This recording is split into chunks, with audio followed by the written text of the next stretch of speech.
The opinions expressed in the following are those of its participants and do not necessarily reflect those of the producers and the Six Talk Podcast Network. Also, the following contains mature material and mild language, which may not be suitable for all audiences. Discretion is advised.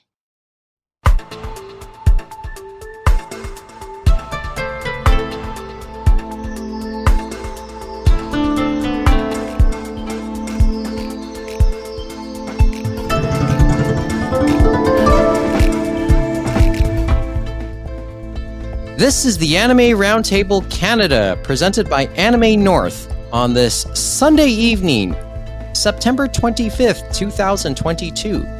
You can contact us online on the web, animeroundtable.com, Twitter and Instagram at Anime Roundtable, and email animeroundtable@gmail.com.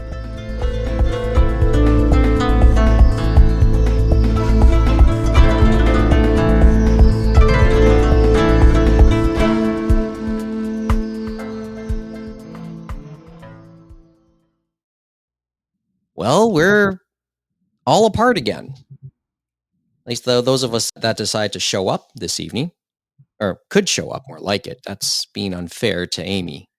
Good correction there, Mike. Thank you. And it would be unfair to Amy. Nice save there, Mike. I'm trying here. I'm trying. Hey, it's Sunday, man. I get it. Yeah, it's Sunday, and Monday is a regular work day for most of the world. Not me. I have a day off. So I'm enjoying it. Mike Nicholas at 6 points remotely. We're on the Zencast tonight. So Mohammed Shamarki, James Austin, Kevin Ing, they're at their respective homes online with me tonight.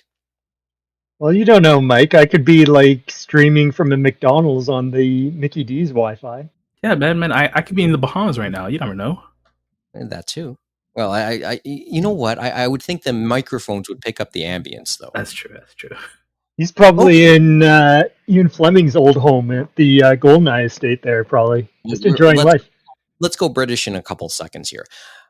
It just dawned upon me, or more like after we taped 2 weeks ago, it dawned upon me that we had just taped the 70th regular episode of version 2. So this is episode 71 we're taping. And I know Kevin likes to point out the little milestones that this show has had. We are about, I think we're still 7 episodes away, but we're close to where version 1 ended all those years ago. So there's an inevitability that we'll get past, I think it was 78 episodes that we did of version 1. I'm still waiting for that secret episode, Mike. I forgot which one it is, to be honest. It's been so long. It's the one where, like, Neil and Adam met for the last time to record. Yeah, I have to look in the archives. With you. Things just get lost in the shuffle over the years. I'm being absolutely honest here. I'm not trying to hide it this time, right? This time, hey, next time I come over, Mike, I'll look for. If you let me go on your laptop, I'll go look for it. Yeah, well, there's lots of things I want to hide. And you can watch me, so you can watch me do it, so I don't accidentally find anything that you don't want me to find. Anything cultured, right? Yeah. Anyway, I thought he had tons of those are river volumes. all the culture stuff is like elsewhere. They're probably not on the laptop. Knowing Mike. I mean, more hard copy than soft copy. Thank you so much. Okay, so we joked last episode 2 weeks ago about how I found out about the Queen's death. It was Mo. It was Mo that basically texted everybody here in our group text and said, you know, it finally happened. And I said, what? And then suddenly all these notifications started popping up. And this was as I was sitting down at the Summer Showdown for the Overwatch League at Maple Leaf Gardens or Madame or whatever. And that's how I found out. Okay, a couple weeks on, you like, do you want to say anything about this one, Mo? Or is there anything to add to this? Exactly. I mean, I think everything that had to be said about the situation has been said. You know, she died. Her son is now king, and I don't know. Life continues. Yes, ultimately it does. Just as I said, I found out through you. Life goes on. Like, Mhm. It's Yeah, like like- how I found out about Shinjo Abbey from you, Mike. Remember before they? Oh, yeah, when Rogers I, broke up. yeah, when Supposedly right. his funeral is coming up too. They said. the state funeral will be this week, and there's a little bit of hubbub over that in Japan. And it was announced actually today that our Prime Minister Justin Trudeau will not was set to attend it, but and there's your other joke, I think, Mo. But he won't because he wants to oversee everything that's going on the East Coast here in Canada because of the damage left behind by Hurricane Fiona yesterday. There's That's a fair. state of emergency pretty much there. But is it like what's he gonna do? Is he gonna go? I guess coordinate. Is he gonna go down there and like Doug Ford it with a shovel or something? Like, I mean, what's gonna happen here? I think he's just going to take some photos with the locals, Mo. He's not as That's proactive not- as Doug, just Yeah, shoveling out people from their walkways or whatever. It's always a matter of optics too, right? Just it would look like if he went to do this, how bad would that look, regardless of what he can do right now? True. So, But in essence, he's probably like at a command center helping get the federal coordination going and stuff like that. So there probably is, as we know, real work to be done and stuff like that. and he wants to make sure he's part of it too. Yep, and get the funds Nothing wrong with rolling, that. right, to help all Well, the different organizations get people back up to snuff, because they lost Yeah, a lot of electricity and a lot of infrastructure. Home swept out to sea. That's some serious shit going on there. Okay, so 2 weeks ago, it was just 3 of us around the actual table. This week, 4 of us around the virtual table, with Mo being the addition. Mo, you listened to episode 71. You have a thought you want to share of anything that we mentioned last time? Congratulations to Kevin for finally finishing Kenshin. That was pretty cool. For starters. Well, he Thank had to, because we hear about another Kenshin coming out next year. Which we'll talk about later. You're jumping the gun there, James. Jumping the gun. And James is good at that. He basically, we can use this as a preview because we're going to go there a bit later on. Yeah, like it was a long time coming. There are a number of manga series that I've left unfinished despite being only a few volumes away from So completion. then the question is, have you finished Bleach to get yourself going for that coming out this next season? Oh, wow. Double. I did finish reading Bleach because I was reading it as it was coming out in Japan towards the end of its run, because I did catch up with it through the library when they were doing the 4 or 5 books a month release, when they were catching up to Japan, and then I was reading it through the Shonen Jump app. So I've read all of it. I am looking forward to the discourse that will happen. I am looking forward to seeing how frustrated fans will be with how the ending turns out, unless Kubo does decide to retcon the ending, which we'll see. I'm not expecting him to, but this is his opportunity to do so. We can only wait and see. Taking notes from Game of Thrones and J.J.R. Martin and his debacle over there, and maybe try to help out and make it a proper ending. He's not going to finish Game of Thrones. The man's going to die before he finishes it. I feel like he has it 100%. done. He's just messing around with us. You know what? I think the final version is in his will, and we only get to see when he dies. Well, I mean, this feels so berserk-like. I hate to tell you, you know what it is, Mo. He probably talked to someone in a bar, gave them the full synopsis of what's going to happen, and that's the guy who's going to finish it up. I'm yeah, I could see that. That could be a play out. Actually, it would be hilarious. See, at least with the Wheel of Time, the guy did finish the main story, and apparently he was in like a set of side stories when he died. If I'm not being misinformed on this. And then with Berserk, he told his buddy how it's going to end, apparently. Just the main story. So there's some solace in that. But with Game of Thrones, who knows? Well, yeah. Well, I mean, Martin would probably keep things to the chest right now. Anything else that caught your attention, Mo, from last episode? Not really. No, nothing else? No. Okay. Nothing about the highs and lows of trying to sell manga, I guess, in the virtual world for physical goods. Well, there are some further thoughts. I mean, Kevin in the last couple hours said he wanted to watch a video by the Prom G. Okay, give me a thought. I mean, you talked at length about this one, whether privately or on the show. So I did watch the response video today. And how long has it been up? And well, it was up For a while. For a little while. It was already up when we recorded that episode, to be honest. Okay.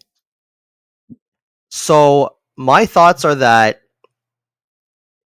I think, it doesn't look good that he sold it soon after he purchased it. It's never a good look when someone does that. But at the same time, the man doesn't care. He knows that he was going to get some scrutiny by doing it. And it's interesting because this is something he's been doing for a while. He has never made any secret of doing this. And also, he has sold other things in the past, like Vagabond singles and other sets for market price. And so far as I'm aware, those communities never ragged on him when those happened. So the one example he gave was he sold a Vagabond single for market price, and Vagabond fans didn't complain to him. And I think that is because with a lot of those seinen series that are hard to find nowadays, the fan base just knows, well, this is what it is, and they either buy it or they don't. Whereas with the shoujo josei community, I do get the impression that community is tighter knit, especially because there aren't as many shoujo titles coming out nowadays. So there is more of that camaraderie of trying to complete these sets amongst the collective, so to speak. So you have conflicting priorities here. That's the impression I get, right? And the man needs to pay for school. So you know what? I think that he was lucky. He found volumes 3 through 27 of Red River and most of Basara for $5 US a pop at a half price books. He was just the lucky one. And the people who are ragging on him, there is probably some jealousy built into those and some frustration. And of course, it just doesn't look good from the outsider looking in. But ultimately, he found it. It's his property. He can do whatever he wants with it. The sad truth. Honestly, it does look bad, I guess. But then again, I mean, it's like his reputation, right? I mean, is he willing to basically let everyone know that he's only doing that? I mean, even then, it's like, isn't it all just for money, right? I mean, whoever buys means the market. Well, that's the thing. He's made no secret of doing this in the past. And so how is this different from any of the other times he's sold manga for the market price? I think the only difference is the glare of the spotlight this time around. True. Yes. And we all know that saying of bad publicity is good publicity. It's all publicity is good publicity. That's a yeah. That's a good way to put it, actually. So and people were attacking him for it. So, and this is, the whole gamut of insults from telling him to go kill himself, telling him to go fuck himself, like anything under the sun he's received at this point. So he's used to it. So he knew what he was getting into. Well, yeah, but when you see, this is the thing about being fairly high profile of any sort within your fandom, right? Like, you're going to be scrutinized regardless. Probably even worse if you're, well, in many cases it could get worse depending on the culture and like whatever else you do, right? We're talking just a manga group. We're just talking manga collections. Try being a streamer. Try being high profile in the video game industry, because that's well documented. Because I think that if he didn't sell it so quickly after purchasing it, well, then it wouldn't have looked as bad, so to speak, or it wouldn't look bad. I think at that, if he chose to wait, said spotlight wouldn't have been as strong. I agree. I mean, that's, as I said, that's a part of it. But and I'm trying to be fair to both sides on this one.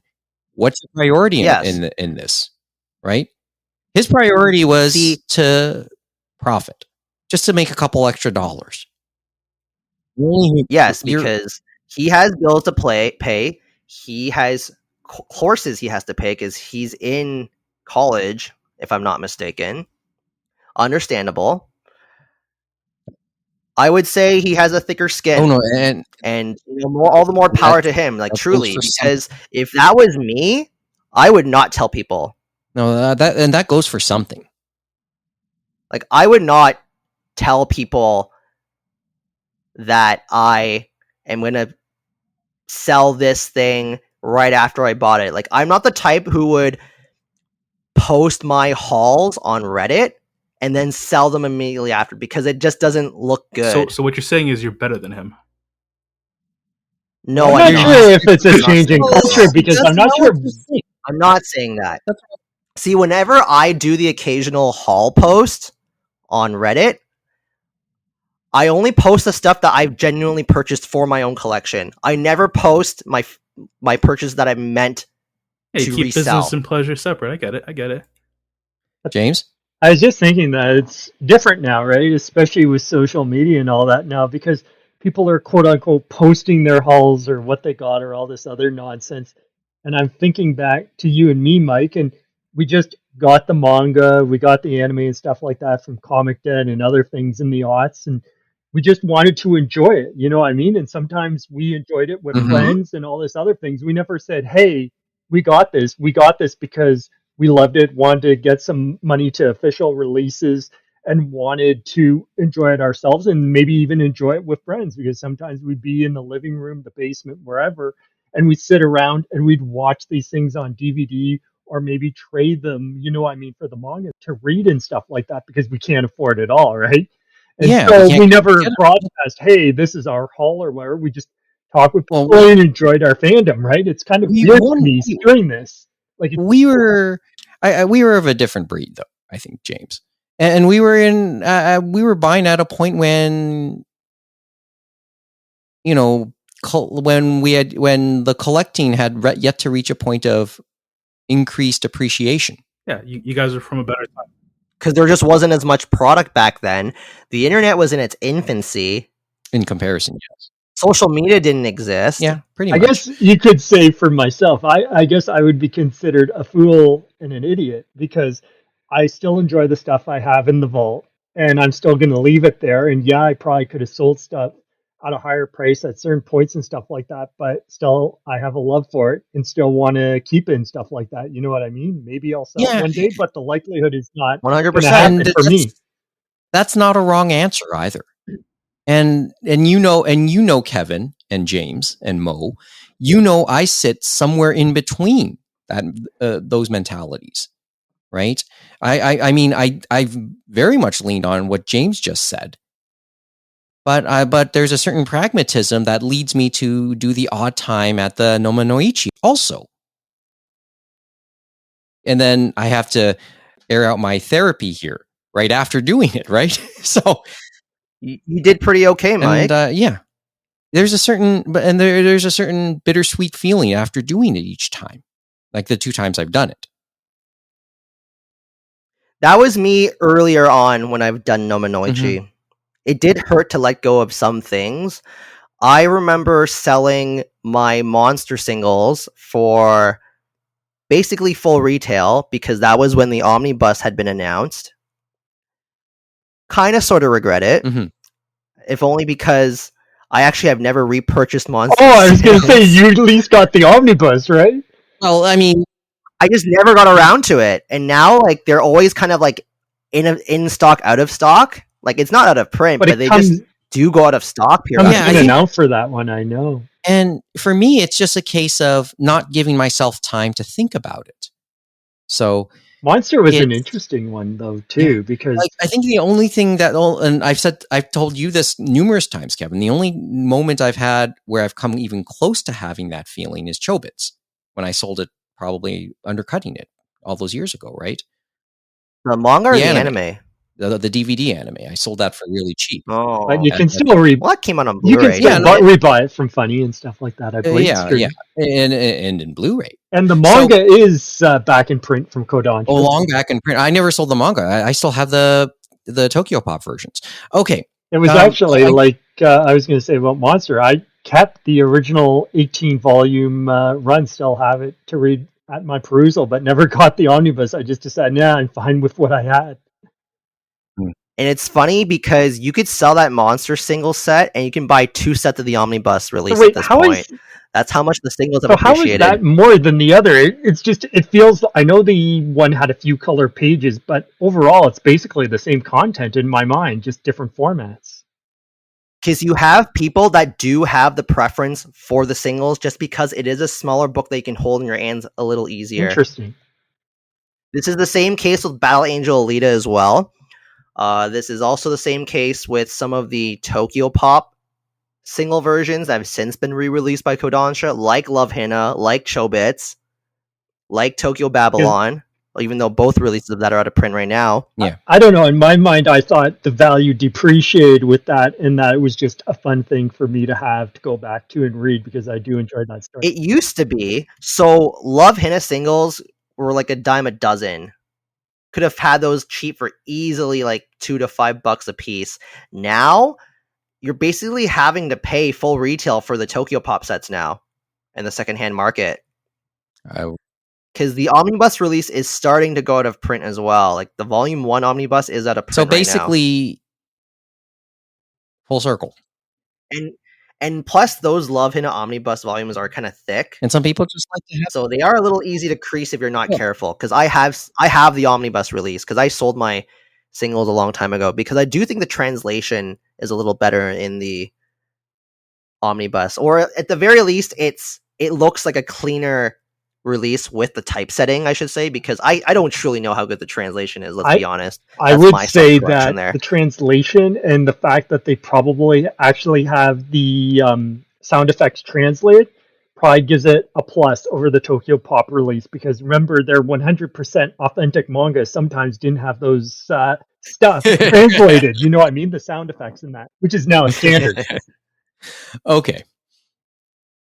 But going back to the whole Red River thing, it's a shame. Well, I shouldn't say it's a shame. It's just unfortunate that this is just an example of one side clashing with the other in terms of like a fan base versus an individual. And actually, Prom G brought up a good point, and he said that the blame should be placed on the publishers too for not re-releasing it when there's perceived demand. But then, as we all know, there's an inherent risk in reprinting this. Like, you don't know if there will be enough people buying a reprint, because they're gonna have to reprint 19 or 20 volumes of And the they series. might not have the rights anymore. And that's the thing. We don't know if they still have the print rights. They have the digital rights. Maybe they have to do the print rights. In theory, it probably wouldn't be as bad, but we don't truly know. Well, that's a nice, like, this is a good segue because, And I think, just to end it off on, is well, we could talk about limited run type runs, but I don't think that'll ever happen. I think the one they did for Aria through Right Stuff was a one-off, to be honest, if anyone ever looks at that. Well, it's more, as well as the other Tokyo Pop reprints through Right Stuff, like NHK, like Cowboy Bebop, that did get reprinted through the reprint program at Right Stuff. I believe NG Life did as well. There were a few others. Yeah. Well, it's just, but yeah, they're rare. I mean, one person I heard from Squirrely this week, or one of our longtime listeners, and they just acknowledged the printing issues because they were in that boat before. They were in that industry. Cost of printing, totally feel and understand the cost from the production side. That's what they said. So that as much as we'd like to say, as much as fans would like to say, this is the side you have to realize. And it's not just the books, it's packaging, it's cards, everything. It's all going against each other, right? So it's not a simple solution. Oh yeah, and then now we start to venture just a little bit away because what else can we really add to this topic? But Squirrely did add one other thing, and just to lighten it up a little bit, they would make the argument that the best anime or Japanese guests that FanExpo ever got would have been in 2010. I remember we said maybe peak Japanese guest was in 2005 when Angela showed up, among others, and Naitao. What was 2010? 2000 was that Amano? Amano and Megumi Ogata. Yep. Yeah, Yoshitaka Amano and Megumi Ogata. I thought that literally popped in my mind in the last 15 seconds. Like, oh yeah, Yoshitaka Amano did come. And I think he was more promoted probably on the gaming side, I would guess, right? For his Final Fantasy and things like that. More than likely. So that they would make, that would be Squirrely's argument for best Japanese guests to come to FanExpo, and that's a good argument. That's that we can have that conversation. So, and maybe it's all downhill from here, I guess, when it comes to those type of things at FanExpo. Okay, well, there's other stuff we can follow up with a bit later on. I was going to say one thing though, Mike. We should bring Mo back in, but Mo was saying there was nothing at TIFF this year, huh? I mean, there was stuff. I just personally hadn't, gone. I don't know. I don't know. I don't know. And then the other funny thing was you said you saw one movie for that $3 Saturday, remember, where it's $3 a movie? Yeah, just before Labor Day. I saw that Idris Elba Jaws lion movie he did, where he fights the lion. Was that the one that went against the Dragon Ball Z movie and lost? Oh yeah, it did lose. That was hilarious. So that makes us think. So if they came to and said, Ibris, you could either do James Bond or you could do Goku. Which one should he pick? I mean, if he's smart, he goes Goku, right? I mean, that's to be the box office smash. Yeah, exactly. But that movie was. Well, has anyone seen the new Dragon Ball movie? I don't know. No, I haven't. So was the theater packed on that day? Then I regrettably have not seen it. So good. You're thinking a lot of things are good out there right now. We'll go into recommendations and streaming stuff a bit later. I was just not in the mood to watch anime movies because Inu-Oh was in theaters and I didn't feel compelled to watch it for whatever reason. If you don't watch it, they're not going to make any more of it, right? That's part of the catch. Yeah, Yuasa's fine. It's gonna be a one-off. It's more art house. And it's Goku. It's Oh, yeah. fine. Yeah, and Dragon Ball, Goku yeah, to doesn't need my continue on, I money. think. Toriyama doesn't need my I think money. it does, yo. So the question is, Yeah, technically he would mind my money, but I does digress. Evangelion, the last film of the rebuild series, does it get your money in December? Because that's when they're gonna. Did they confirm screenings Yeah, they here? said North America, US, Canada, because remember it's G Kids, so they've been doing it simultaneously, so it should be sometime in December, I believe. Yeah, I figured they would play it here. Yeah, I'll go for I that. think I guess I I'll go should too. watch the other two myself. Well, Or the other 3. threes. Yes. As I said, I need to finish the TV series, to be Wait, what? honest. that You haven't too. seen the Ava TV series? I only watched the first 5 The episodes. 90s TV show. Yes, and I've watched the movie quadrilogy, I guess is what we call that now, but I've watched the first 3 of the 4, obviously. Haven't watched the 4th one yet. It's been like out for a while. Yes. I Yes, know. it has. It just fell through the wayside for me because it never aired in Canada. It's been on And Netflix for a while. Yeah, but you know where Kevin said you know me and Netflix, Yeah, Mo. Yeah, they have an I understanding. get it. You guys come to terms. I get it. It's all cool. No, I have to be sat down and be forced it because I just can't make time for it otherwise. Oh, that way. Okay. Kind of like Yeah, me right now. if you tell me, Kevin, we're gonna spend the next 3 weeks watching Evangelion, like I'll do it because because that what happens is it's an event. It's a way for me to socialize as well. Honest, So then I will do that. But if you tell me, Kevin, go watch on your own, I probably won't make Oh, time. yeah, that's like me right now, actually. I honestly thought it was because you're anti-streaming stands, but that's a whole other thing. No, I'm not You're anti-streaming. anti- It's just I don't make the time for it because I still have to play and finish Shin Megami Tensei 5, which means I probably won't play Pokemon Sword and Shield at this point because now the new games are coming out soon. And then like I try to read manga, Yeah, which I still do. there's only so much in 24/7, right? There's only so much time in 24/7. I tried to go through all those RPGs. It takes a long time. And I'm not saying that Yep. out of sarcasm, Kevin. I'm not saying that out of sarcasm because I fully see where you're going with that. If only because I can relate. Actually, there was an irony when you said Shin Megami Tensei 5, Kevin, and that is this weekend. I had bought Soul Hackers 2 for PS5 last month and end of August at full price, $80. Yeah, the discount happened The already. discount happened this weekend on all the sites, so it must have bombed hard. And I'm gonna No, the thing.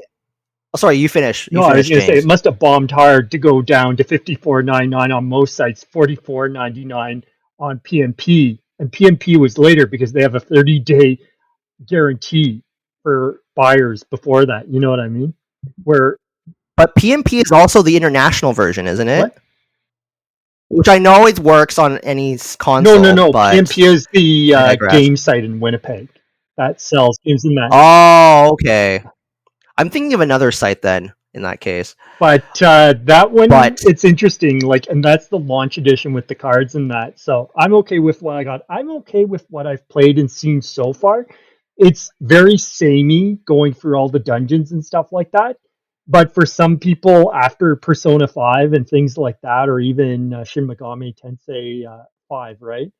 It the splash and all the difference and everything they put into them, it makes it feel lukewarm or undercooked, which is sad and stuff like that. But that's how it goes. Because here's the thing with that price drop. It's a temporary price drop, of course, but this has become a pattern for the new SMT games. I saw that with the remaster. It happened with the Nocturne. It happened with SMT3 Nocturne, the re-release. It happened with SMT5 as well. But then they did go back up to full price, and it took quite a while for them to have the permanent price drop. But the thing is that I'm now conditioned to wait for a price drop for those games. I bet you the one it won't happen on is the re-release of Persona Royal on Xbox, PS5, and Switch. Because I bet you that's their cash cow.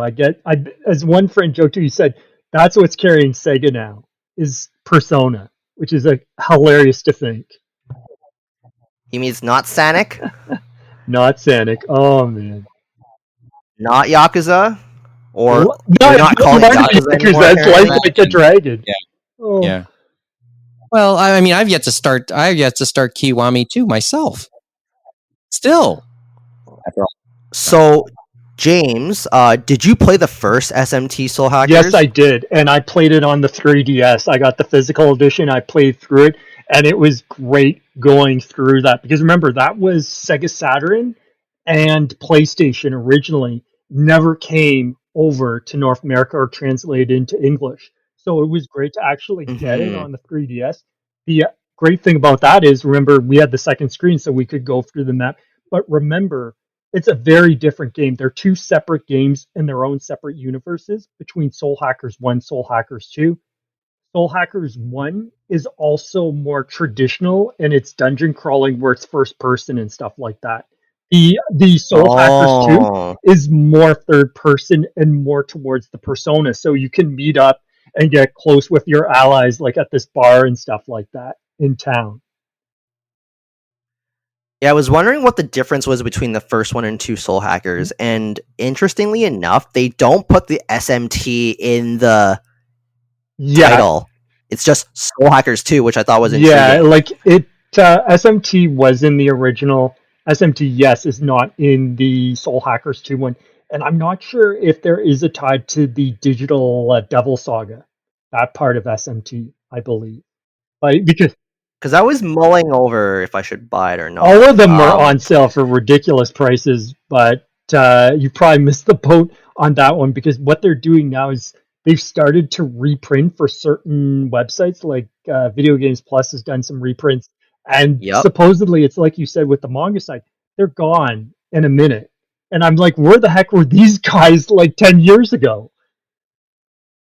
Oh, well, we had that conversation. Yeah, well, they're probably scalpers, to be honest, but it's, I kind of skipped over Soul Hackers and the other one. I think Strange Journey was the other one. I just skipped over them because I really didn't know if I could commit the time to it because I was playing SMT4 at the time. Yeah. I just played that on a whim, and I do feel like 5 is pretty different from 4 in that it's not as brutally hard. No, I knew they were not going to make it as brutally hard because like on a normal mode setting, because normal mode on SMT4 is quite hard in the beginning, and I think that was on purpose because given the audience and things like that, they probably are like, okay, we want to make it challenging, but we don't want to go full on because that's probably what the core would probably argue against. But the core Blaze, you can't go beyond that if you don't like add something more, and I think it was for the betterment to make the difficulty a little less, but not too out there. But that was always a core feature of SMT for the core franchise. But all those games for 3DS DS still have them physically. The crazy thing, I bought those 3DS redos for all of them. They added a lot of content for every single game they re-released on 3DS, which is ridiculous. And let's hurry up. Last thought, okay? Yeah, because it's interesting because with SMT5, it's not as hard, but you will still have moments where you'll just like suddenly find yourself like in a bad situation, and yes, you could very well just die. That's the hard aspect of SMT5. But of course, I always grind, so that's why sometimes for me, it's a little better because I always like to grind through, and I know some people do not like that. Okay. I'm not a grinder usually, but yeah, I did have to learn to grind with SMT4. 5, I feel like the side missions are enough at the moment, but I am at the end game, so we'll see how it goes. Last thought, Mike, the $3 movie thing. So I wonder how many people, like, if they filled the theater. So is it, do you think, going to be like the Harvey's Burger Day where we're never going to see this again? $3 for a movie, Mo? I think it's going to happen at least one more time next year. And then after that, I don't know, man. Who knows? Well, could they do it during Anime North and somehow we destroy another promotion? No, don't have to worry about that. No, but then they won't get to see Anime Hell and Gay Sex 101 and go to the raid. I'm not worried about that because the cinemas aren't that close. Especially when you look at the Anime North compound. Okay. Let's switch gears a little bit because a lot has happened in the fandom this week. Over the last couple of days, really. Is it about our favorite whipping boy Sony Crunchyroll Funimation or whatever they call themselves now? It's what keeps us going, James. It's what keeps us going. Okay, Kyle McCarley. Ooh. Who wants to start with this one? I mean, I've read a little bit about this, but I mean, like I don't know where to start. Hands up to him for like standing up for his principles and stuff, right? Yeah. Okay, James. James, do you want to give a quick overview? So it's in regards to Mob Psycho 100, and so this is the third season that's going to premiere this fall season. They've had 2 seasons before a while ago that, and I think it was actually during the first Crunchyroll Funimation partnership. So I think both of them were still involved, but somehow Bang Zoom was the one that did the dub, I believe, for those first 2 seasons, and it was a union dub. And Kyle McCarley was the main protagonist in that dub, I believe. Oh man, I forget the fellow's name now, but it's going to be off my brain. Oh, it was Shigeo Mob Kageyama. So that's the main character, and that's who Kyle played. But is in regards to the English dub, to be precise. And so I think we've talked about Crunchyroll, Funimation, whatever you want to call it, about the last few months, about how as the pandemic has worn on, they finally said, you know what, we want to do most of our dubs, English dubs and that, through our compound in Dallas. That was the whole crux of a lot of them buying this, that Funimation had this dubbing process that they had built up over the years, that they could do low cost and a certain amount of quality and get the product out the door to the fans, right? And obviously, the merger with Crunchyroll and Funimation and stuff like that, I think Sony, they're like, you know what, we have this there, we want to use it. And during the pandemic, they did remote recordings, but as we said, they've moved more towards in-house, and we've seen that the last few seasons, that it's really moving forward with doing the dubbing in-house in Dallas with very few remote recordings, unless maybe people reprising roles and things like that. And this one is important too for Mob Psycho 100, as we said, is the first 2 seasons originally were done in LA and Bang Zoom. And usually they have went back to the original cast or original dubbing studio for some Crunchyroll stuff, because Crunchyroll originally, remember, since they were California based, did contracts to Studiopolis and Bang Zoom. But this time, this is like one of the first ones I've seen where it looks like they're going to go in-house. And it looks like, because as we know with Texas and Funimation, they do not do union dubs for their Dallas in-house studios. They may do it if they're doing something with another dubbing studio outside for a pre-existing anime like Hellsing Ultimate or Bayonetta. But in this case, it looks like they've brought it back to Texas, to Dallas.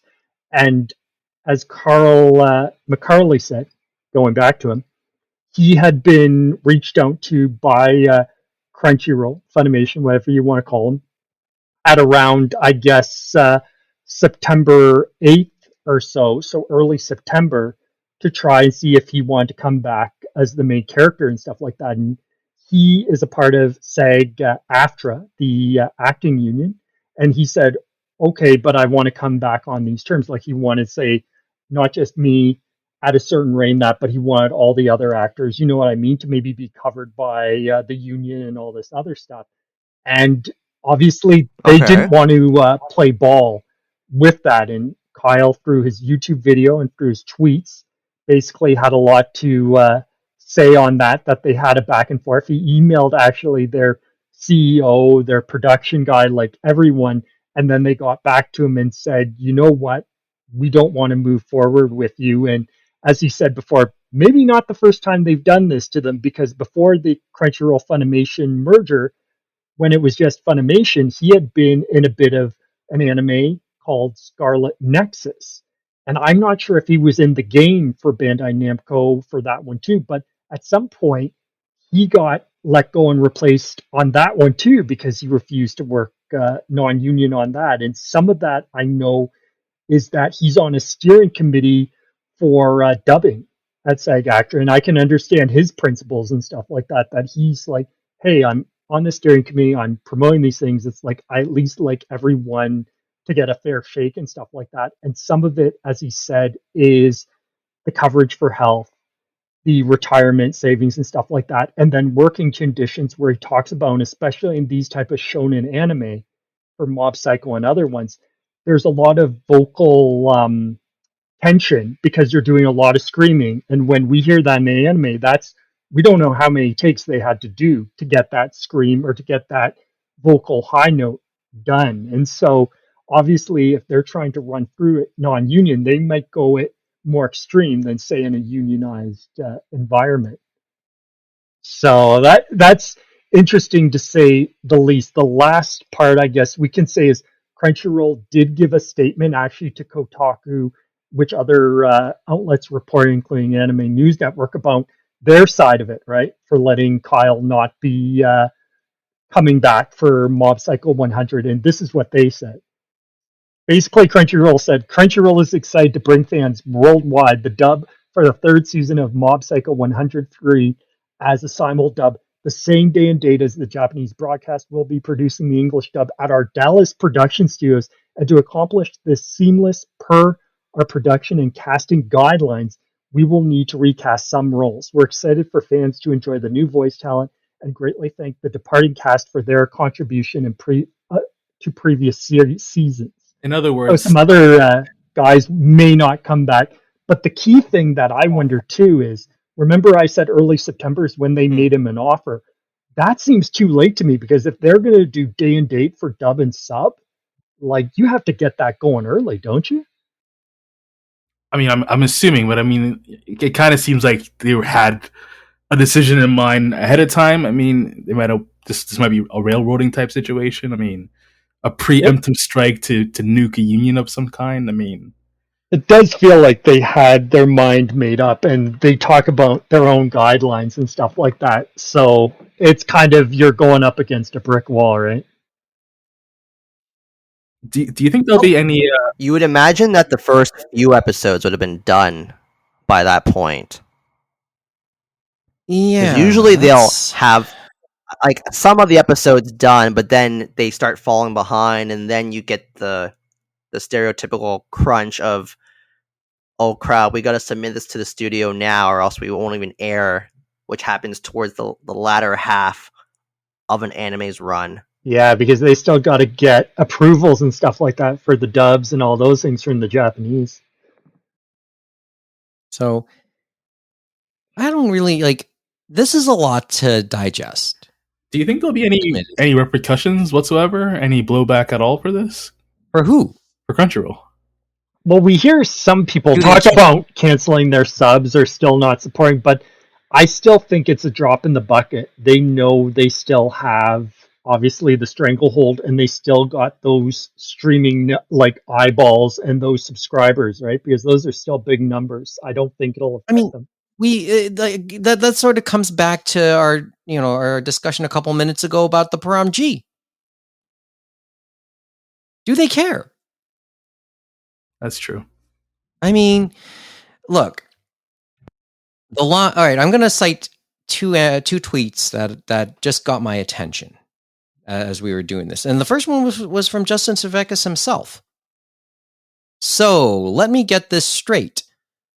A major movie/TV studio buys the largest anime distributor, and within a few months does common sense business cost cutting without regard for the shows, fans, or talent, and everybody is now enraged?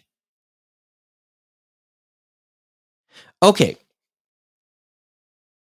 The other line, there's another one from Mike Toole, and I want to go maybe we'll go a little bit down this path a bit later, but Mike Toole also added, or said before that, let me also state, for the record, that while I love cons and their sense of community, I hate that extremely popular, talented actors have to lean on them so fucking hard for their daily bread.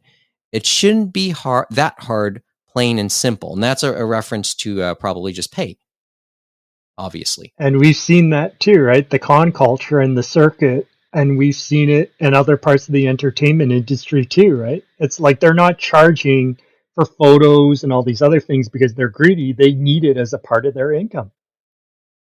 Like, this is one of those, okay, so cue the fan outrage.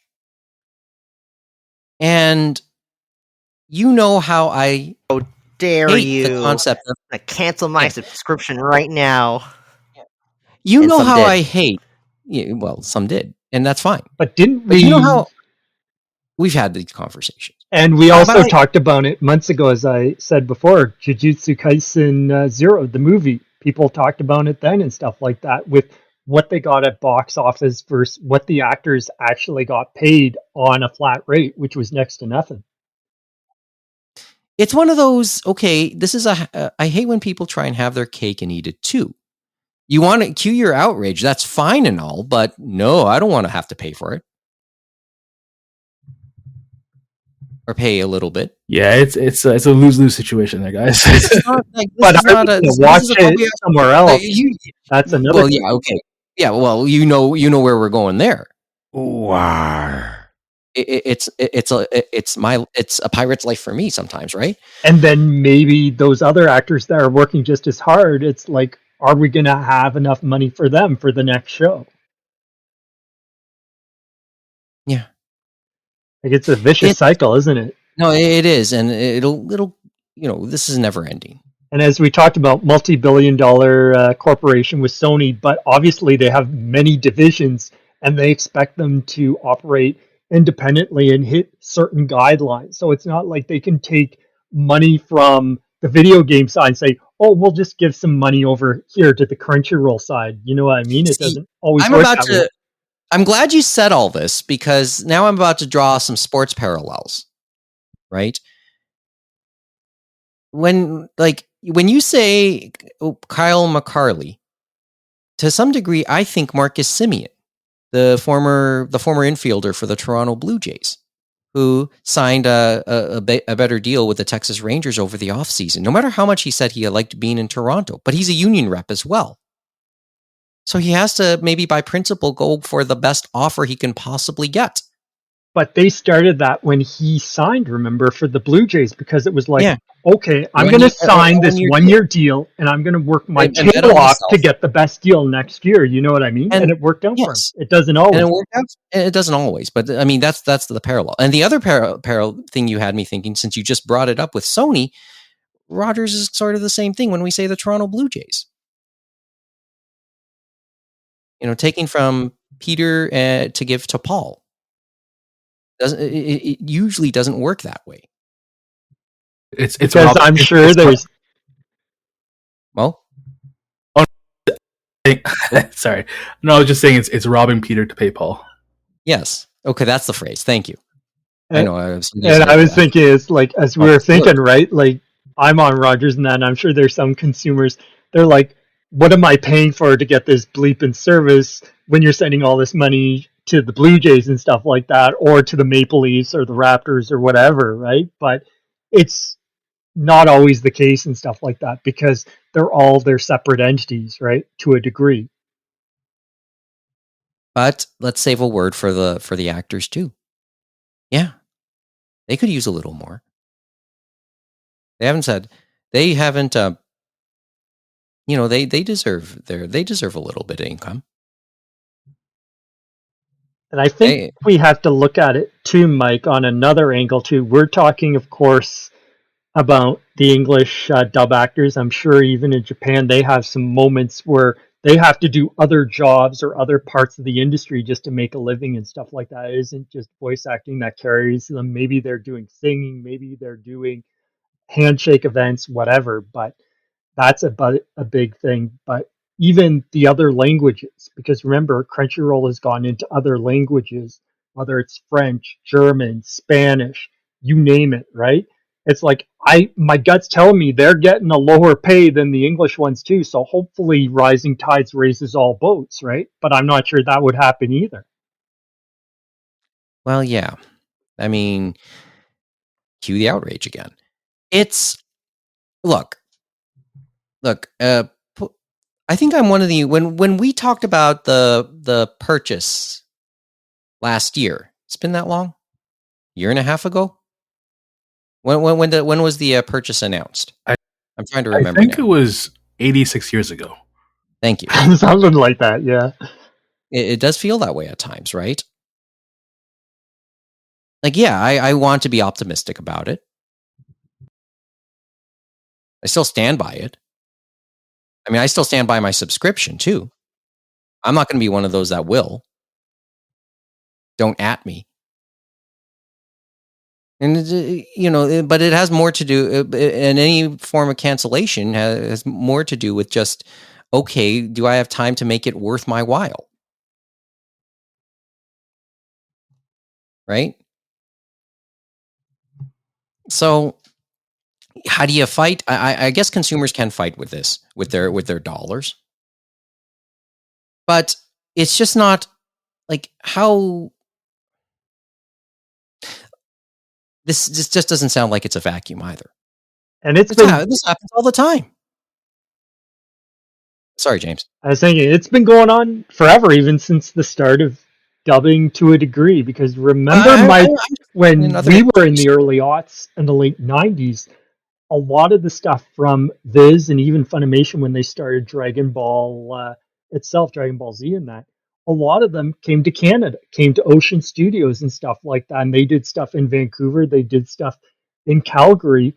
And a lot of that was because our dollar was next to nothing and they could get the best deal. So a lot of the times it's looking for the best deal. And they could even do it on a union contract because our dollar was so terrible. But obviously, once it rose and stuff like that, the industry changed as it went along. They did go to things in California, but a lot of them settled in Texas where they could get a better deal and they developed their talent there, especially on the Funimation side, whether we like it or not.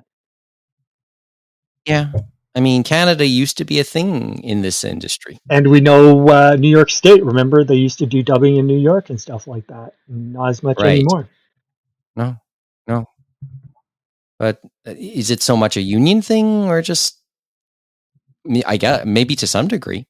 I think a lot of them have always been counting their pennies, unless it's a show that they know is a surefire hit and they know they'll get their return. Well, okay. So let's take that. Well, it's like you always say, Mike. That's that famous saying of yours. Yeah, I know. We won't go there yet. From your friends. Just as for Kevin's sake, I won't say it yet, because that's a constant theme whenever we do this show, right? Let's not make this a thing, please, more than it already is. Well, anyway, I know you couldn't hold yourself that last time, Mike. And there's still a little bit of this episode to go, but here's another. Let me go for another angle on this, and this probably comes down to some of the source of the outrage for fans, because we've seen it cut another way too for another person who probably shouldn't be mentioned at the moment, by name at least.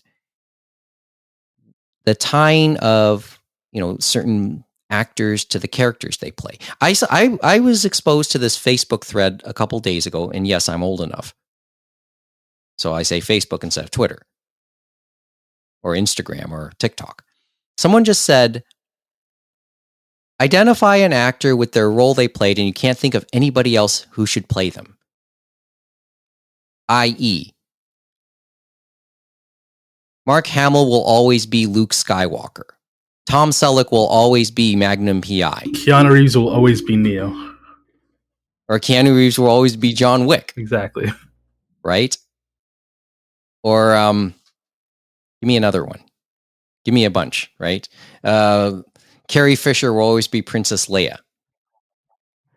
Veronica Taylor will always be Ash There you Ketchum. go. And now we start to get to that point, right? To me, at least. No, even though the no. new voice actress is pretty And good this too. is where we're starting to go. Like, this is, I guess, part of the outrage when it comes to Kyle McCarley. Maybe. I mean, this even goes sometimes in Japanese voices too. How much disappointment was there when Fruits Basket came out again and Yui Horie wasn't there to play Toru again? But they had recast all that cast, and I think a Right. lot of the other animes that they're redoing coming up have basically followed the same Done the same script, thing. and we've And we're seen gonna that with talk about Urusei, Yatsura, and some of the others. Mm-hmm. And we will see this with Rurouni Kenshin. we'll see that with Kenshin, which we'll get to Lum and Kenshin a bit later.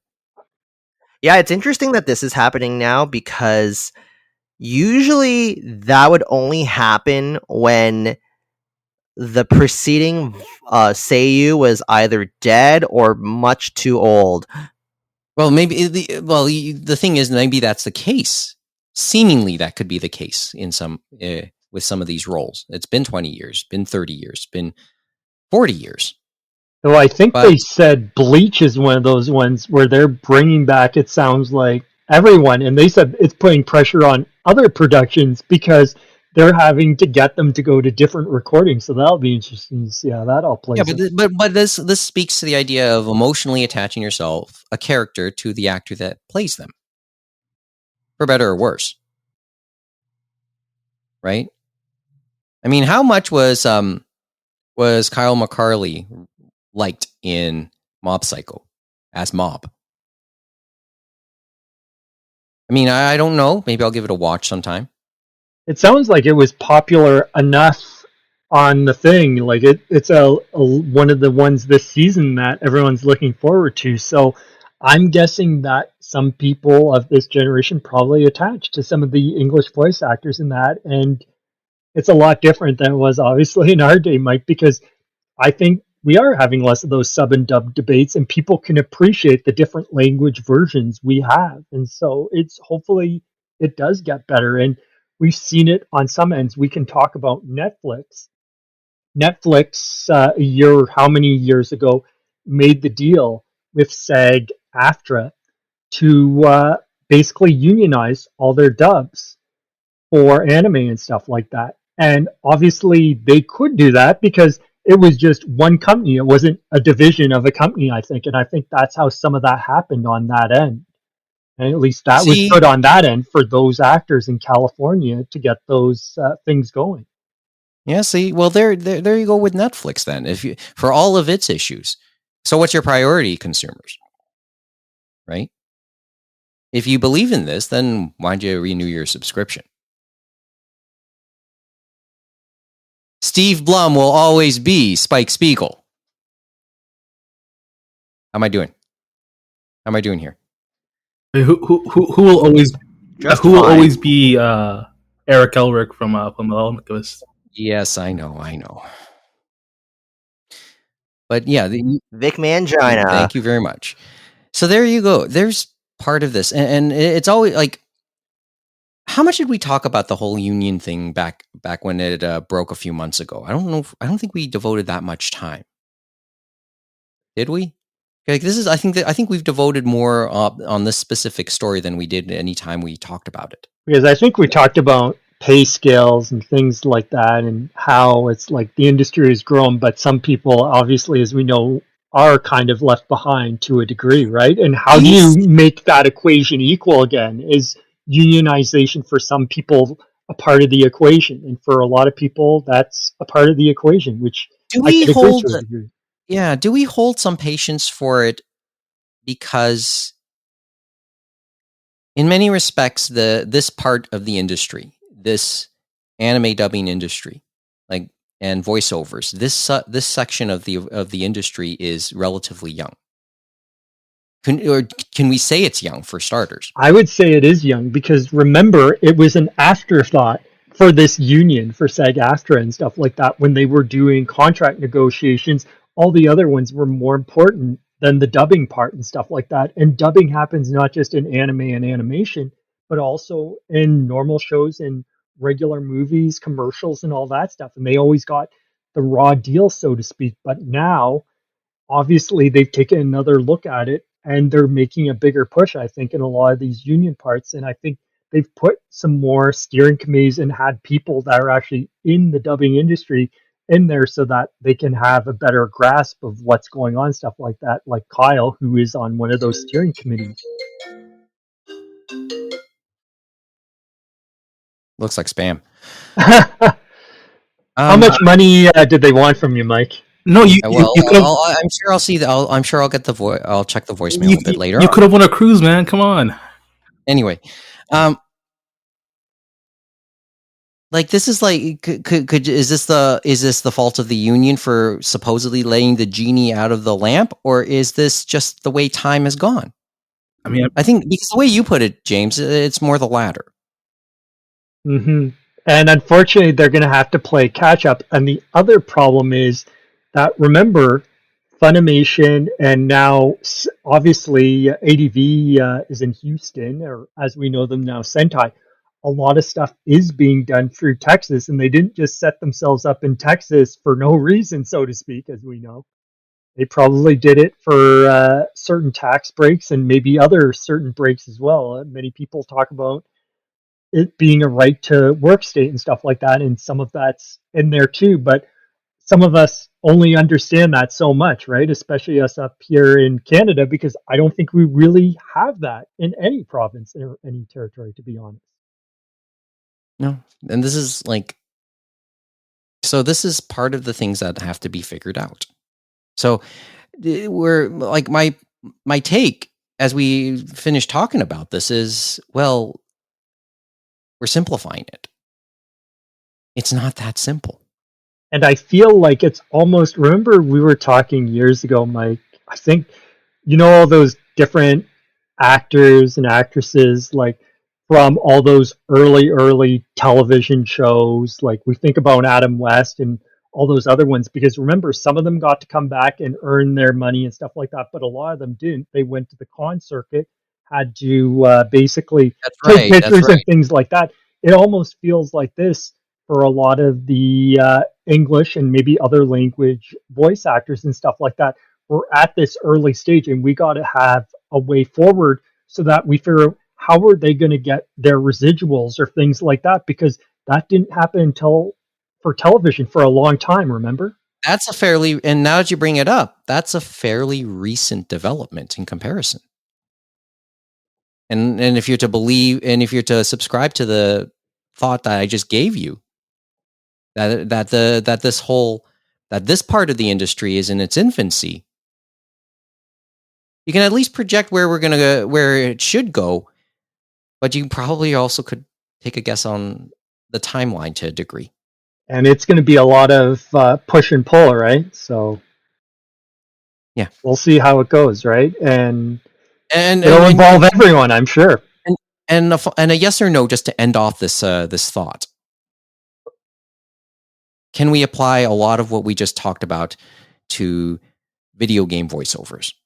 I think video game voiceovers, they're ahead, basically, of where we are in anime, because anime is probably, like, they are looked down upon, as they said. They are the cheapest rates. They are not, like, a lot of them, they start off and then they say, nuts to this, I'm going into video games and stuff like that. And we have seen that with certain voice actors that started off in anime and now are the big dogs in video game voiceover, so to speak. I don't think we need to name any names to know who they are. And on top of that kind of like comes back to one of the last parts of pure invention that Matt Alt said. People are leaving the anime and manga industry because they're just, for something like the video game industry, because there's just more in it.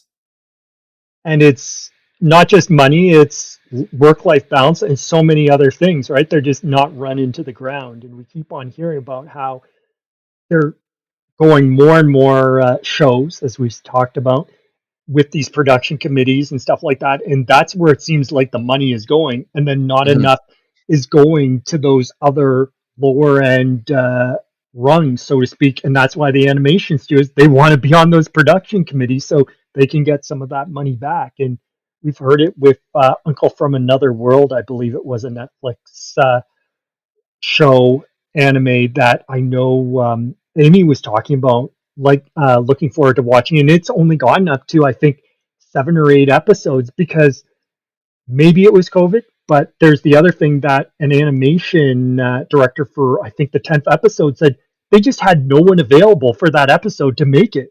So there was no way they could get that stuff on time. So basically they've had to push it back to fall to re-air, I guess, the first 7 episodes and then hope they finish the rest in the latter part of the fall season. But that's going to cost the production committee because guess what? They have to pay for all those time slots in that Mhm. and all the delays. And just as an end to this as well, just remember this is not necessarily an American thing. James kind of hinted it as well. There's a version of this going on in Japan as well. Actors having to do other hustles, singing, handshake. Photo meetups. Books. We've heard it all before. Yes. You know what I mean?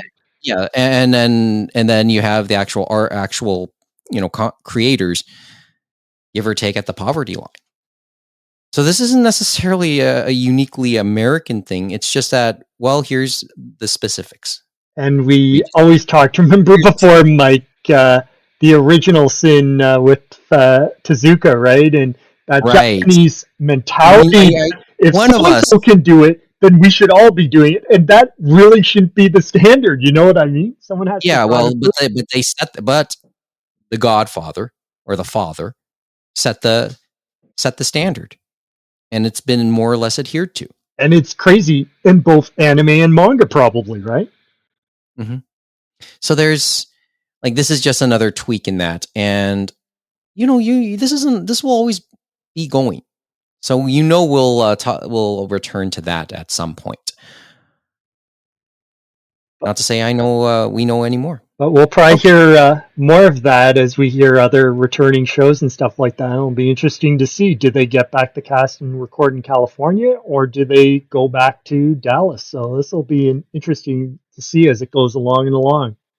Well, on that note of returning stuff, let's move on to talk about some headlines in brief. The bullets presented in point form, but could become essays. Couple of interesting announcements from other streamers this week and production houses on the topic of Sony.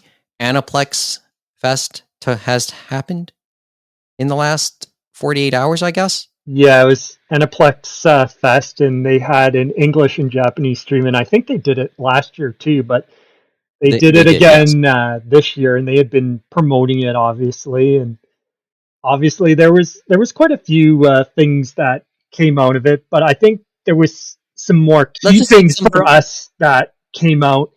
And interesting enough, it was on the Shonen Jump side for both of them. One was Urusei Yatsura basically has been picked up by Sentai and is going to stream on HiDive. And that one is interesting in that obviously Crunchyroll and Funimation do not have unlimited amounts of money where they can throw money at all the production committees and get all the anime, so to speak, because it's not unlimited. So obviously they had to pick and choose, and I think the Shonen Jump ones they went with are continuing. Wait, is Urusei Yatsura Shonen Jump? It's not. It's still in the same. It's still in the same ballpark. I think it was. Isn't it Shoku? Is it Shueisha or Sugaku-kan? So it's still in the family, so to speak.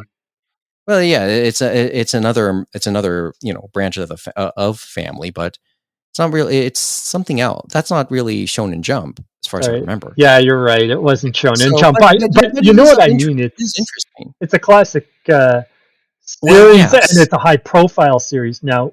Well, I mean, this is at this stage, yes. Some people could say, okay, maybe it's for only those older fans, but it sounds like they've had some buzz because obviously the original creator and people have been starting to read some of her other works and stuff like that, right? And people who watched Inuyasha and other shows have come of age, right? So maybe they may want to check it out. But in regards to Crunchyroll, it's like they've got these other bigger things that they wanted to invest in, and some of it was My Hero Academia, Spy Family coming back, but I guess supposedly everyone's saying the biggest heavy hitter, and it is actually a Shonen Jump property, I believe, was Chainsaw Man. Supposedly, everyone's saying it's the biggest hype before a release of an anime probably ever.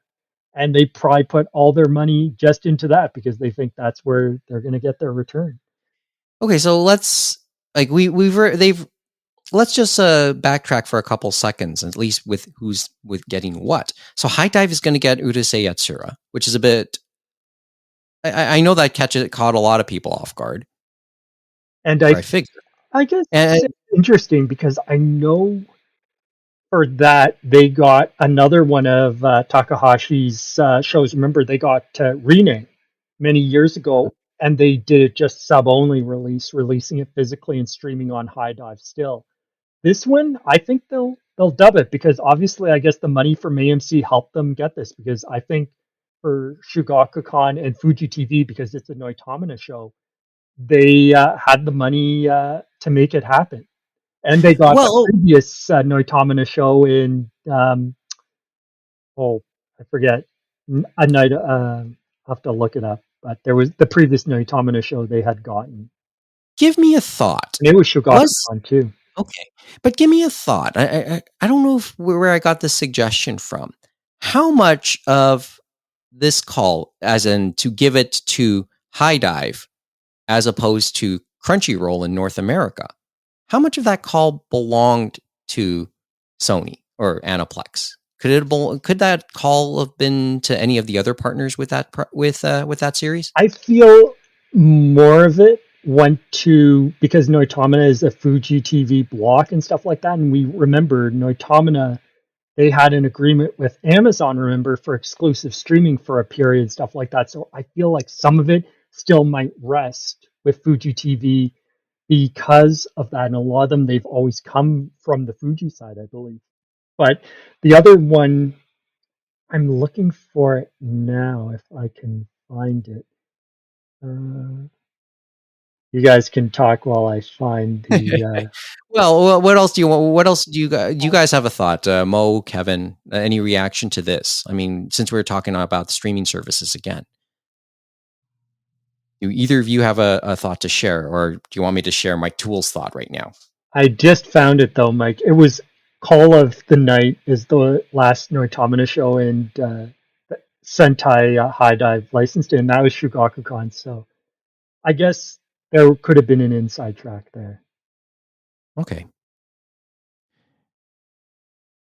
Let me just read this. Mike Toole, in reaction to the Urusei Yatsura pickup, tweeted out, "Incredibly funny to me that Aniplex announces at their big online event that this high-profile anniversary show is going to their big competitor in North America. HiDive's cheap, folks. Might not be a bad time to try it." Not bad. It's one way to put it. But they definitely have a lot of shows, right? So I guess they can't put them all on their platform and stuff like that. And sometimes, as we know, with Viz and a few of these other ones, the corporate overlord still wants some money from their subsidiary, right? So I wonder if that plays in too. Maybe that's part that could play into it. There's only so much they can put on their space, so let's lease out to others, and they'll still get some return on it, right? And maybe they thought they'd get higher return this way, as we know. No, I'm not going to say it, Kevin. Don't worry. Okay. Well, Mo, Kevin, do you have a quick reaction to this one, or do we go down the list of other titles mentioned? Are we going to go to the next Noitamina show? Because it sounds like 2023 is going to be Urusei Yatsura, and then that other favorite author we love to talk about, I hear. I know. The Kenshin trailer for the new anime was also previewed, and that's obvious of great interest to this show, to myself personally. I don't deny that. And I guess we can properly say, yes, that is Shonen Jump. So yes, without a doubt. Give me 1 second here. And it sounds like that one is going to be like Bleach and a lot of these other heavy hitters, that Shonen Jump is going all in. And they have a lot of shows, revivals and new, just pushing through this year and into next year and stuff like that. Mm-hmm. And Noitamina seems to, like, they used to do a lot of different experimental anime and things you wouldn't normally see, but this past year, it looks like they are going all in on some of these classics, because next year is going to be Urusei, Yatsura, and Kenshin, if it looks like. And it'll be interesting to see who gets Kenshin, as we had talked about off him. Well, and that becomes the debate, because obviously we know where some of the debate will come to, and because of that, because of Watsuki, people will start. The part of that debate is whether or not it should be picked up. I think compared to the manga, which never got brought back, I would say the anime is still going to be picked up, because I think we saw the live actions got picked up by Netflix, right? And that was after the controversy and all that stuff, and we had talked about it, I believe. So I think it'll be picked up. I thought it was already Oh, sorry. Go ahead. I thought it was already confirmed that Aniplex of America has it. Well, yeah, well, if they're promoting it on their Facebook page at the very least, probably their Twitter handles too. They figure they're going to do something with it. In America. Well, they are the best choice to handle it, because they don't give a fuck what other anime fans think anyway. Well, they can take the abuse. They're just going to ignore it. Well, just as we mentioned, like they always do. Just as we mentioned earlier. And we know they have all the Fate universe in lock. I saw there was another Fate announcement there for a spinoff. Yes. So they really are the best choice in this case, because I really don't see any other North American licensor being interested without having some apprehension, given the history with Watsuki. Well, and given it's also pretty much in-house. And I wonder, though, because as I had said... Go. And the manga is not going to be republished at this point. I don't think Viz will reprint it. They've made their stance clear by canceling the Kyoto arc. And while they didn't halt sales of the Kenshin Omnibus release, yes, at the time, they seem like they will be just letting that go into obscurity. They don't see them reprinting it. Okay. Yeah, no. And remember, Kevin, it wasn't Kyoto arc. That's the favorite arc of everyone. It was Hokkaido arc. Hokkaido arc. It went to Hokkaido. Hokkaido arc. Anyway, but I wonder, because it's Noitamina, it could maybe still go to Sentai, maybe, because it sounds like they've had good relations with Fuji. But yeah, and I guess we said Aniplex is still in the game, so as you said, it could still be Aniplex of America. But my gut tells me it'll come out from someone, and who knows if it's Aniplex. For a lot of series they've been doing recently, not all of them get physical release, so I bet they just leave it up as streaming, and that's all they do. And the $1 million question, at least here, is who gets it? Well, if it's Aniplex, then it goes Crunchyroll, of course. You think. Just a thought. But as we now know, this could go a couple different ways. So we'll see. And worth noting, HiDive in its previous incarnations had a little Kenshin themselves too. And they had the last anime OVA that was a redo of the Kyoto arc. So there's, as you hinted, there's some history there. Okay. How much time do we have? Do you want to go talk a little Netflix for a few minutes here, or do you still want to go back on Aniplex? I think most of the big Aniplex stuff we've covered and stuff like that, and we talked about the next season. Like, it definitely seems like the next few seasons they are piling up on the big heavy hitters. They've looked at Shonen Jump and all these other ones, and even Aniplex. The only other one I saw they're going to continue on with Rascal Does Not Dream. They're going to adapt the 8th and 9th novels, so obviously people are still enjoying that novel series, and I know Yen Press has been releasing it. Mm-hmm. Do we save a word for Netflix, because this was just within the last last day? Yeah, there was only so much, but yeah, I saw they talked about Japanese live action, and a part of that was the Alice in Borderland season 2 premiering, and I know they talked about anime too. I think Way the House Husband is getting a second season, January 2023. They talked about Junji Ito Maniac Japanese Tales of the Macabre is coming out in January, around January 19th. They said hopefully it's better than the last Junji Ito anime series, but we'll see. And then I know they talked about many other things. They talked about something from Wit Studio. They talked about Seven Deadly Sins. They talked about Agretzko. And they talked about some different things, like supposedly Capcom's still working with them and they're going to do an Onimusha type anime CG thing similar to what they did with Resident Evil, I believe. So there's a lot going Yeah. on there. And right now they have probably the single most talked about thing anime currently on any streaming service, Cyberpunk, right? I guess that is an interesting study into itself because the game itself from CD Red and stuff like that, originally they pushed to get that out, right?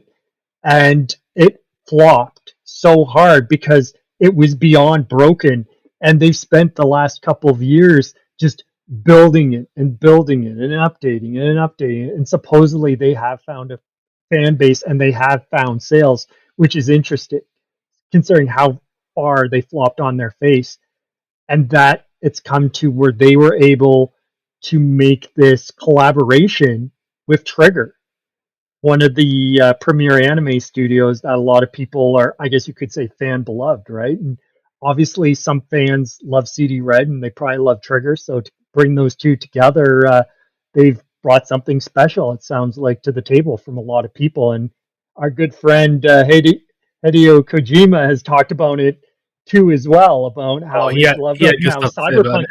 And the joke about that one is he looked at Cyberpunk Edgerunners and he put an allusion to it's this generation, it's like his generation's Oedo anime. Remember Oedo came out again from Discotheque, and so he had a follow up tweet, and Justin Savakis made reference to this.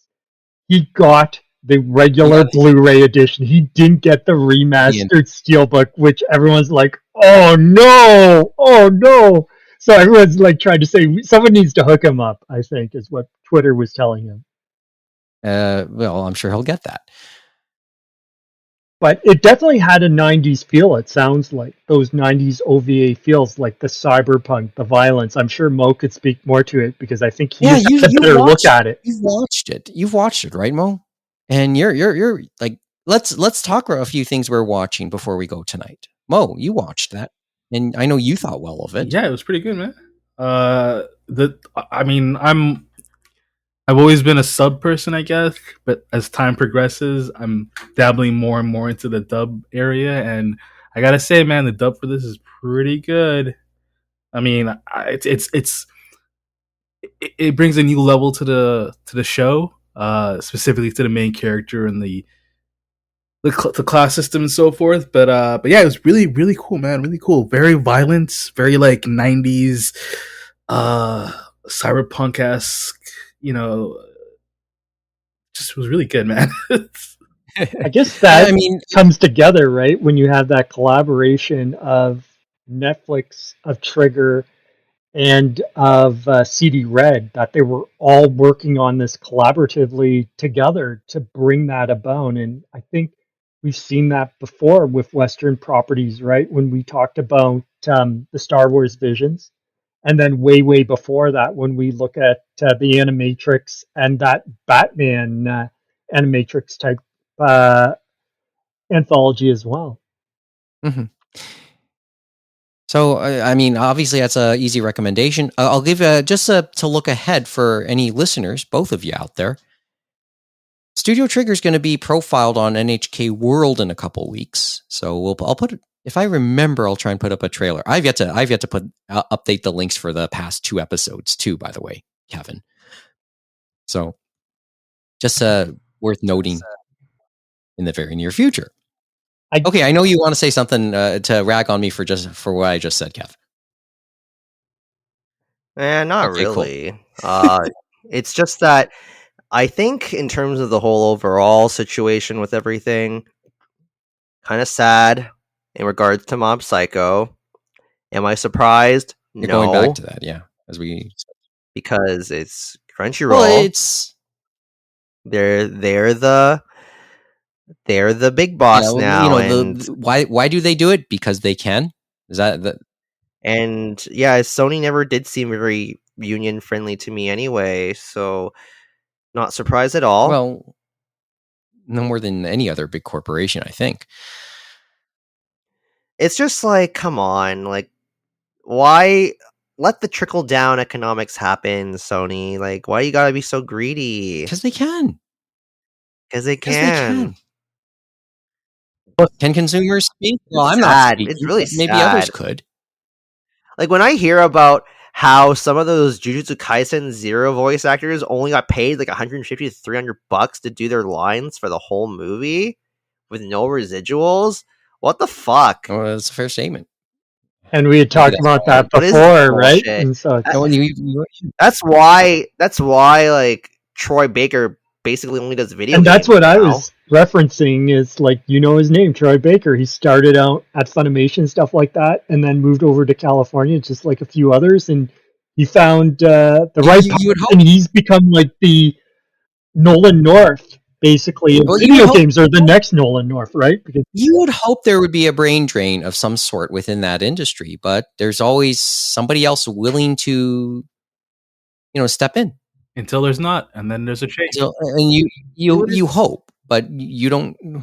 He was Abel from Trinity Blood. That's how I'll always remember no, I him. do remember that, yeah. The Trinity Blood of all shows. Anyway, Actually, although I hear Troy Baker has his own little controversies here and there, but I guess we won't really get into that. Yeah. not right. unexpected, No. unfortunately. Funny enough, Yeah. on Mob Psycho 100, is Dark Horse just saying even that. still publishing it, Kevin? Because I'm wondering in my head now, thinking about it.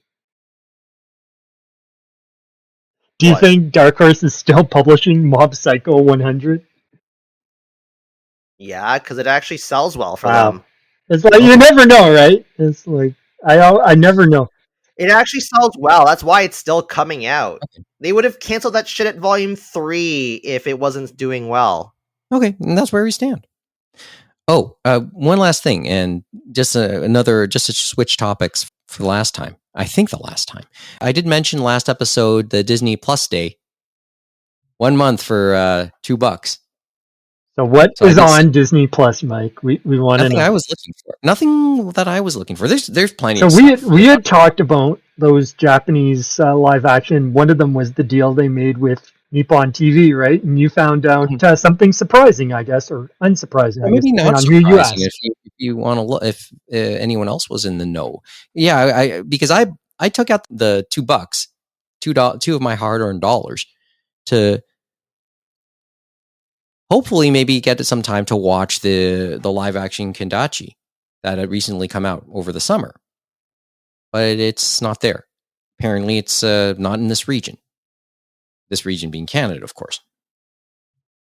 What? It's just, which is a bummer. I mean, okay, fine, regions, get it, but it's just that I try and look up information as to see when this deal was made, and this deal was announced back in March, right? And it was mentioned, and a bunch of outlets had it, and Anime News Network mentioned it, and it was mentioned worldwide distribution. It's just looking up any further information as to where the Nippon TV properties would end up. It never mentioned anything specifically about where it would be, and more importantly, where it wouldn't be. At least in my case. So, that's what added to the whole confusion. And by all accounts, yeah, it's out. It's not as if it isn't out. So yeah, I found that a bit of a disappointment. But hey, it was only $2. I'd need to add a few more cents to be able to get a coffee. I guess Mo said you still have She-Hulk, right? Yeah, She-Hulk's there. You know what isn't there though? Spider-Man No Way Home. Yeah, the Spider-Man stuff on Disney Plus is kind of hit or miss. Yeah, because Sony, I guess, is kind of involved in that too, right? To a degree. Probably, yes.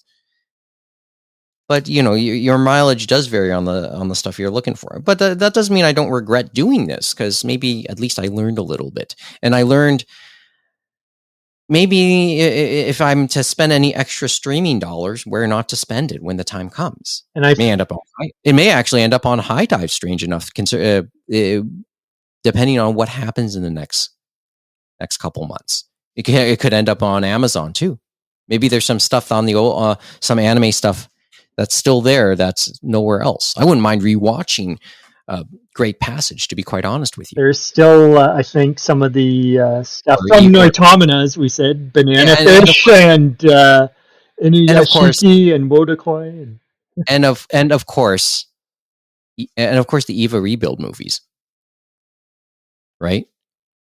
So, the competition is there, I guess. And interesting, You have your big guy. You just have your big guy in Crunchyroll, yes, but you know, options are there. but you can still get your Japanese live action fix from Netflix, because it sounds like a lot of the ones we have talked about from Netflix a lot of the time, and maybe even some of the ones they announced, would still be worldwide, and you still have been able to watch them here in Canada, from what I see. Mm-hmm. I mean, I'm still looking forward to Kyo and Kyoto. Maiko Sanchi no Makanai-san. And yeah, and I'll try and catch up on Kaguya-sama. And maybe by the time we tape again, I'll have watched at least another episode. And I do intend to give Cyberpunk a look. At least the first opening scene. I feel like if you... Yeah, there's so much to catch up on. Life sucks sometimes, Mo. It sucks when it's busy. It sucks when you're not, you're out of your pandemic locked in too. So sometimes you really can't win, or it depends on what your definition of winning is. Anyway, but you know what? It was good to do episode 71. We're getting to the official endpoint of where version 1 ended, and we're going to go beyond it. So can't wait to get past that and just see where we're going to continue to go. Or is there anything else we want to mention before we go this week, or we'll say, or Did Kevin have anything else he was reading or watching? He asked Mo. Anything else? Anything cultured, Kevin? Yes. Or cultured and uncultured. Okay, cool. One thing that you're willing to admit to own up to this week. I mean, I think it should be a regular thing. Kevin's Culture Corner. Yeah, sure. So I have been reading some more BL lately, and I'm starting to find I do have a preference when it comes to authors and scenarios. And I will say right now, anything by Ko Yoneda is gold. So she does Nights, she does Twittering Birds Can't Fly. I might be mispronouncing that one. Did you watch the films of that one? Because I think Sentai and HiDive put those out. The Twitter. I haven't. Yeah, No. the Twittering Birds Don't Fly and stuff like that. So that is out in anime form for that. I can't remember how many films they've done so far. Maybe 1 or 2. Oh, interesting. What else have I enjoyed so far? No Touching at All by Ko Yoneda, also very good. This one's kind of trash. Well, not kind of. It is trashy, but Scandalous Seiryo University was a lot of fun, despite how icky it was, because the student council president is a huge jackass, and usually he gets back at his adversaries by raping them. Eep. But he becomes a better person when the main character falls in love with him, and and all that, so he gets tamed, so to speak. Well, he's just not as bad. So Eep. Like it's quite the hilarious title, but yeah, it does have that squick factor. Yeah, it does have that squirm factor. And one more, we'll just save that for next time. There's a couple others that I have enjoyed, but I just don't remember their names at the moment, which is kind of bad. It's okay. It's late. I have the Odd question. Corn Mouse Dreams of Cheese is next on my to read list in terms of BL, among a couple others. In terms of hetero cultured material, still slowly going through World's End Harem. I'm actually starting to read through it a little more seriously because I was skipping chapters because I was only reading one specific character's stories. Okay. Because it does go through the perspectives of another male who was, spoiler alert, in cryo sleep because he was one of the 5 men who woke up from the virus. Mm-hmm. And he's one of the secondary characters, but basically with this guy, Shota is your typical nerdy looking guy who got bullied a lot before he found out he had the whatever sclerosis and he got put into cryo sleep. He wakes up thinking he is the only man because his handler white lies him into saying so, and then they put him in a school where he's the only man. So of course the ultimate wish fulfillment scenario happens where he meets with his teacher for the first time, who was the only person who gave him any emotional support. So guess what? Yes, of course they have sex eventually. And then, so as if that wasn't squicky enough, then you also have all these other women, well, they're girls, they're high school girls, that did decide to enroll in this school because they apparently genuinely had interest in him. And this is despite the whole backdrop of if you do get pregnant with one of these men, you're basically set for life. You will be taken care of by the state or by the government. And basically you have these different tropes of high school girls who fall in love with the main character, or this main character, I should say. He is technically a supporting cast member, but he will gain prominence as the series goes on. And they all eventually bang him, except for the lolly, because of course we can't have the lollies involved, thank God. There's a lot of internal face palming going on here.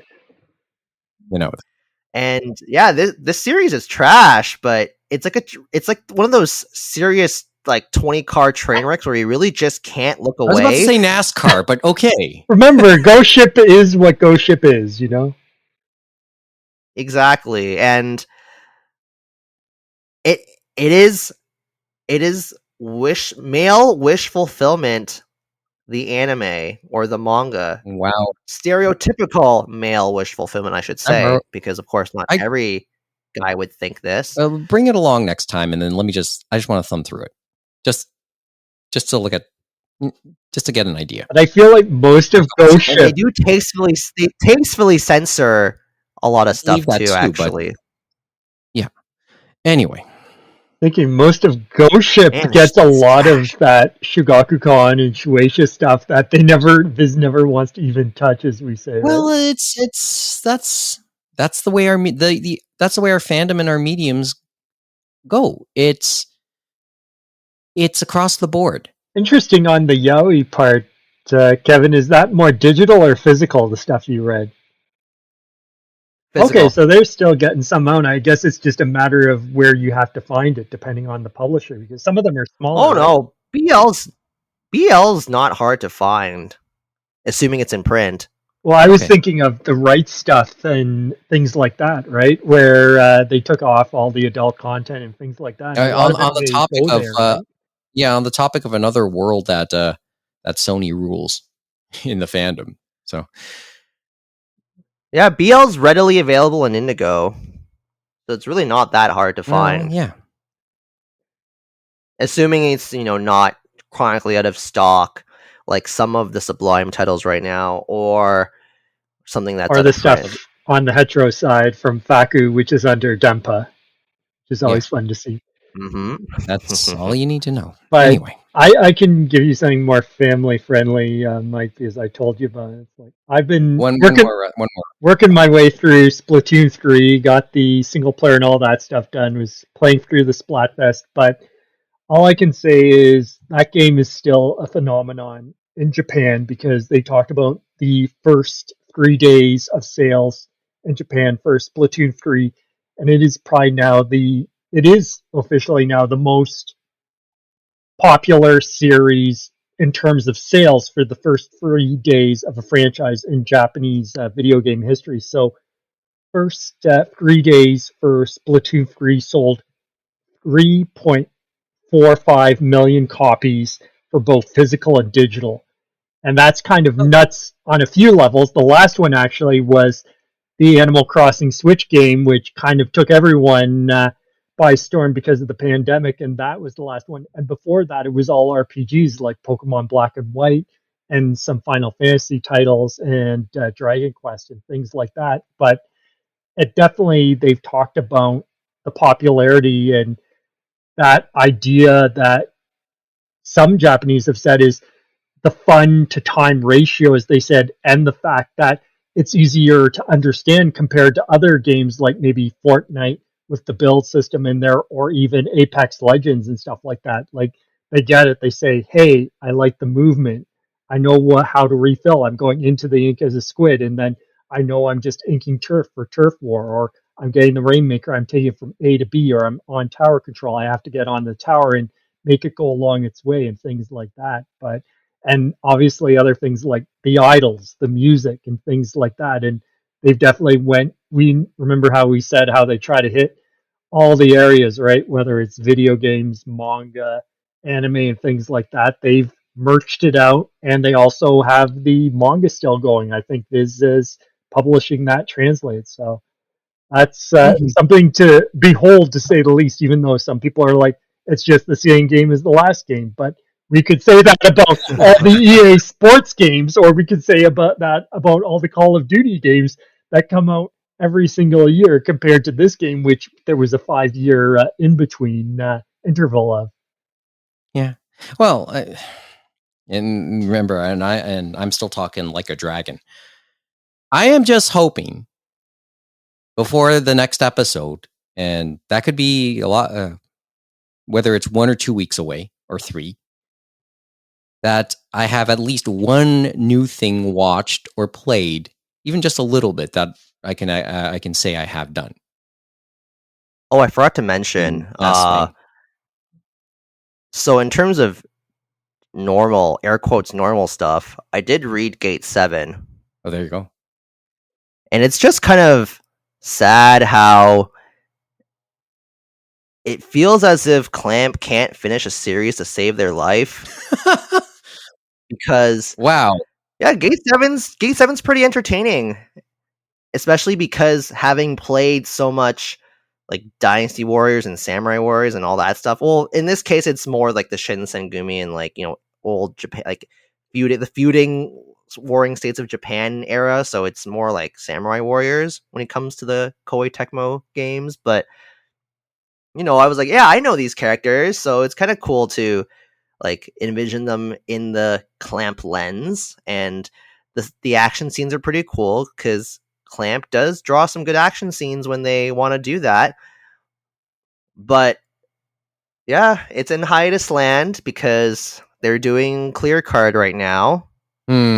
At least they're trying to stick to one thing now, at least, which is good. Yeah.